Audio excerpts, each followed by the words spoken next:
నూతన జాతీయ విద్యా విధానాన్ని రద్దు చేయాలి. నూతన జాతీయ విద్యా విధానాన్ని రద్దు చేయాలి. పోరాడదాం. నూతన జాతీయ విద్యా విధానానికి వ్యతిరేకంగా పోరాడదాం. నూతన జాతీయ విద్యా విధానానికి వ్యతిరేకంగా పోరాడదాం. సిఐటియు జిందాబాద్ జిందాబాద్ సిఐటియు జిందాబాద్ జిందాబాద్ సిఐటియు జిందాబాద్. అంగన్వాడీ ఉద్యోగుల ఐక్యత అంగన్వాడీ ఉద్యోగుల ఐక్యత కనీస వేతనం 24,000 రూపాయలు. నూతన జాతీయ విద్యా విధానం చట్టం కేంద్ర ప్రభుత్వం ఇటీవల పార్లమెంట్ లో తీసుకురావడం జరిగింది.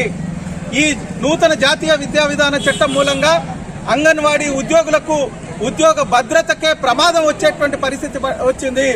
అట్లాగే దీని వలన ఈరోజు అసలు లక్ష్యం దెబ్బతినేటువంటి ప్రమాదం ఉన్నది.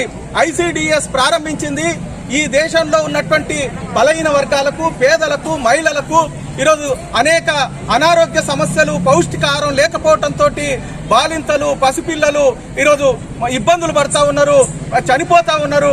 కాబట్టి వాళ్ళ ఆరోగ్య సంరక్షణ కోసం అట్లాగే పౌష్టికాహారం అందించాలనేటువంటి ఉద్దేశంతో ప్రారంభించినటువంటి అంగన్వాడీ కేంద్రాలని ఈరోజు లక్ష్యాన్ని దెబ్బతీసే పద్ధతుల్లో ప్రైవేట్ వ్యక్తులకి, ప్రైవేట్ సంస్థలకి పౌష్టికాహారం అందించడానికి కేంద్ర ప్రభుత్వం చట్టం తీసుకురాబోతా ఉన్నది.